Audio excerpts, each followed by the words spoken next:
BJP को करारा झटका लग गया है और राहुल गांधी को एक बार फिर बड़ी जीत मिल गई है। जी हां, बीजेपी जितना भी राहुल गांधी को घेरने की कोशिश कर रही है, उनकी लोकप्रियता को कम करने की कोशिश कर रही है, उतना ही राहुल गांधी की लोकप्रियता बढ़ती जा रही है। और अब लगातार ये दूसरी बार है जब राहुल गांधी को कोर्ट से राहत मिली है। जी हां, कुछ दिनों पहले नागरिकता के मामले में उनको हाईकोर्ट से राहत मिली थी। हाईकोर्ट ने भी याचिकाकर्ता को जबरदस्त फटकार लगाई थी और उसी तरह अब सावरकर मामले में सुप्रीम कोर्ट ने याचिकाकर्ता को जबरदस्त फटकार लगाते हुए उस याचिका को खारिज कर दिया है। तो अविनाश जी, आपके पास आना चाहूंगी, क्या पूरा मामला है और किस तरह से लगातार बीजेपी और उसके समर्थकों को राहुल गांधी को घेरने पर उल्टा फटकार ही लग रही है? नहीं, क्योंकि जो बीजेपी है और आरएसएस है वो सावरकर को अपना एक तरीके से उनकी आइडियोलॉजी को लेकर चलते हैं।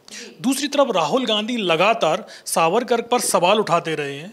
जिस तरीके से सावरकर ने अंग्रेजों को अपनी माफ़ी के लिए चिट्ठी लिखी, बार बार कई बार चिट्ठियां लिखी और उसके बाद उनकी सज़ा भी कम की गई और जब वो जेल से छूट कर आए तो उन्होंने अंग्रेज शासन के खिलाफ बोलना बंद कर दिया था।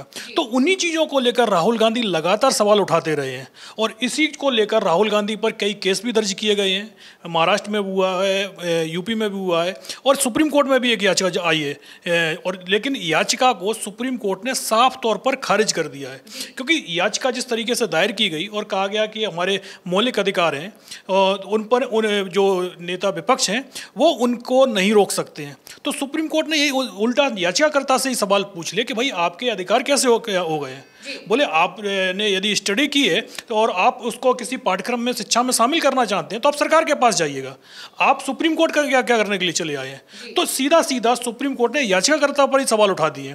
और इससे पहले भी यूपी में जो मामला दर्ज हुआ था उस मामले में भी सुप्रीम कोर्ट ने जो ट्रायल कोर्ट है उसकी कार्रवाई पर रोक लगा दी थी।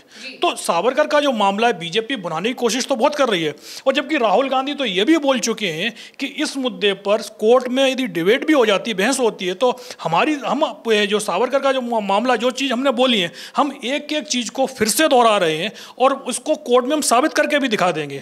तो इसको लेकर जो बीजेपी है, बाकी जो सावरकर को लेकर जो हो हल्ला मचाते हैं, वो लोग ये भी नहीं चाहते कि सावरकर को लेकर कोई सार्वजनिक रूप से, चाहे सार्वजनिक रूप से डिबेट हो या फिर कोर्ट में इस तरीके की डिबेट हो, वो कुछ नहीं चाहते। वो यही चाहते हैं कि भाई राहुल गांधी ने सावरकर पर बोला है और राहुल गांधी को इसको लेकर सजा सुना दी जाए। तो सजा सुना दी है, लेकिन जब तक आप कोर्ट में साबित नहीं कर पाएंगे कि राहुल गांधी ने गलत क्या बोला है तब तक कुछ भी नहीं हो सकता। और बीजेपी जिस तरीके से हर मुद्दे पर राहुल गांधी को कोर्ट में ले जाने की कोशिश करती है, राहुल गांधी के ऊपर कम से कम अब तो दर्जनों केस लग चुके हैं, लेकिन राहुल गांधी भी ये चीज़ बोल चुके हैं कि भाई जो हमारे ऊपर केस एफआईआर दर्ज होती है ये हमारे लिए मेडल के रूप में होती है। ये कुछ वैसा नहीं है कि भाई आपने केस दर्ज कर लिया और हम अपने बयान को पलटना ले जाएं और कह रहे हैं माफ़ी मांग लेते हैं। बोले हम माफ़ी नहीं मांगेंगे, माफ़ी जिसको मांगनी है वो मांग ले। और राहुल गांधी को जिस तरीके से अब सुप्रीम कोर्ट में जीत मिली है, ये बीजेपी को अब सोचना चाहिए कि भाई वो गलती कहां कर रही है। जी बिल्कुल, और लगातार आपको याद होगा सावरकर मामले में जिस तरह से बीजेपी राहुल को घेरने की कोशिश कर रही है, तो राहुल गांधी और पूरी कांग्रेस बराबर इस मामले पर पलटवार भी कर रही है। आपको याद होगा अविनाश जी, राहुल गांधी ने उल्टा कोर्ट में ये अपील कर दी थी कि अगर इस पर एक मामला करना है तो हम पूरी तरह साक्ष्य देने के लिए तैयार हैं, और इस पर कोर्ट राजी भी हो गया था। यानी सावरकर मामला हो या राहुल गांधी से जुड़ा कोई भी मामला हो, बार बार बीजेपी और उसके समर्थकों को झटका लगता है, लेकिन फिर भी बीजेपी बार बार राहुल गांधी को घेरने की कोशिश करती है। आपको याद होगा इससे पहले मानहानि का मामला रहा हो, मोदी सरनेम वाला मामला हो, कई मामलों में राहुल गांधी को घेरने की कोशिश की गई और इसकी एक बड़ी वजह सिर्फ यही मानी जाती है राहुल गांधी की बढ़ती लोकप्रियता। राहुल गांधी जिस तरह से आम जन के बीच जाकर उनकी समस्याओं को सुनते हैं, परेशानियों को सुनते हैं, उनकी तकलीफों को सुनते हैं और उन सारे मुद्दों को वो फिर संसद में उठाते हैं, सरकार तक पहुंचाने की कोशिश करते हैं, ये सरकार की चिंता बढ़ाता है।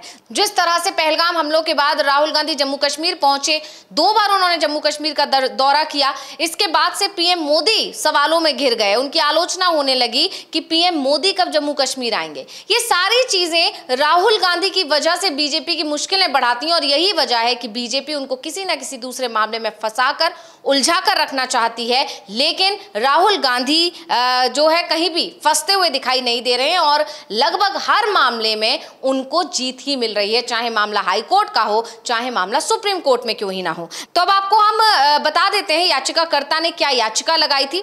तो आपको बता दें, याचिकाकर्ता का नाम है पंकज कुमुद चंद्र फडणिस, जिन्होंने दावा किया था कि राहुल गांधी की टिप्पणियां स्वतंत्रता संग्राम से जुड़े व्यक्तियों के सम्मान को ठेस पहुंचाती हैं और वो युवा पीढ़ी को गलत तरीके से प्रभावित कर सकती हैं। इसके बाद याचिका में मांग की गई थी स्वतंत्रता संग्राम के नायकों, खासकर वीर सावरकर जैसे व्यक्तियों का सम्मान करना सभी का मौलिक अधिकार है। याचिकाकर्ता का कहना था कि राहुल गांधी ने सावरकर के बारे में ऐसी टिप्पणियां की जो न केवल उनका अपमान करती हैं बल्कि युवाओं के मन में स्वतंत्रता सेनानियों के प्रति गलत धारणा पैदा कर सकती हैं। याचिका में यह भी कहा गया था कि ऐसी टिप्पणियां देश की संस्कृति और ऐतिहासिक विरासत को कमजोर करती हैं। ऐसे में जब याचिकाकर्ता ने कहा कि वो वर्षों से सावरकर पर शोध कर रहा है और कानूनी रूप से सत्यापन योग्य तरीके से श्री सावरकर के बारे में कुछ तथ्य स्थापित करना चाहता है, तो सीजेआई गवाई ने उल्टा याचिकाकर्ता से ही सवाल पूछ लिए। आपके मौलिक अधिकार का उल्लंघन क्या है? ये सवाल खुद चीफ जस्टिस ऑफ इंडिया ने किया याचिकाकर्ता से। आपको बता दें कि इस मामले में सुनवाई सीजेआई गवाही कर रहे थे और साथ में एजी मसीह की खंडपीठ कर रही थी। और ऐसे में जब ये मामला सुनवाई के लिए पहुंचा और इस पर जब सीजेआई ने सवाल किया कि आपका मौलिक अधिकार का उल्लंघन क्या है, इस सवाल का जवाब याचिकाकर्ता ने दिया कि विपक्ष के नेता मौलिक कर्तव्यों का उल्लंघन नहीं कर सकते। आगे उनकी तरफ से कहा गया कि अनुच्छेद 51A मौलिक कर्तव्य, विपक्ष के नेता मेरे मौलिक कर्तव्यों में बाधा नहीं डाल सकते। इस पर सीजेआई ने ही जवाब दे दिया कि अनुच्छेद 32 की याचिका केवल मौलिक अधिकारों के उल्लंघन के लिए ही स्वीकार की जा सकती है। खंडपीठ ने कहा कि अगर याचिकाकर्ता सावरकर के बारे में कुछ पाठ्यक्रम में शामिल करना चाहते हैं तो उसे भारत संघ को एक अव्यावेदन देना होगा। याचिकाकर्ता ने जवाब दिया कि वो पहले ही ऐसा कर चुके हैं और इसके बाद खंडपीठ ने याचिका खारिज कर दी, ये देखते हुए कि संविधान के अनुच्छेद 32 के तहत याचिका में मांगी गई राहत नहीं दी जा सकती। यानी याचिकाकर्ता की तरफ से जो दावे किए जा रहे हैं वो सारे के सारे दावे बेबुनियाद हैं और उन दावों के चलते किसी भी तरह की राहत याचिकाकर्ता को नहीं दी जा सकती, बल्कि सिर्फ राहुल गांधी की छवि को खराब करने की कोशिश की जा रही है, राहुल गांधी को घेरने की कोशिश की जा रही है। और सुप्रीम कोर्ट ने मामले को समझते हुए राहुल गांधी को बड़ी राहत देते हुए इस याचिका को सिरे से खारिज कर दिया। हाँ बिल्कुल, क्योंकि जो राहुल गांधी के खिलाफ, क्योंकि जो जितनी भी याचिका आ रही हैं उनमें कोई सबूत नहीं है। इस बार जो याचिका सुप्रीम कोर्ट में आई तो इस बार सुप्रीम कोर्ट ने सीधा सीधा याचिकाकर्ता पर ही सवाल उठा दिए कि भाई आप किस आधार पर ये याचिका लेकर आए हैं। आप आर्टिकल 32 की बात कर रहे हैं, आर्टिकल 51 की बात कर रहे हैं, लेकिन जो जिस पर आरोप लगा रहे हैं वो आरोप बनता ही नहीं है। आपको गलत जगह आ गए हैं। आपको यदि आपने रिसर्च की है तो आप सरकार के पास में जाइए। याचिकाकर्ता का यह भी कहना था कि हम सरकार के पास में भी गए थे, तो इसी को लेकर सीजेआई ने कहा कि भाई आपका जो दावा है वो सरकार को लेकर दावा है कि आपने जो रिसर्च की है वो रिसर्च पेपर शिक्षा में शामिल किया जाए, और इसके बाद याचिका को सीधे सीधे खारिज कर दिया गया।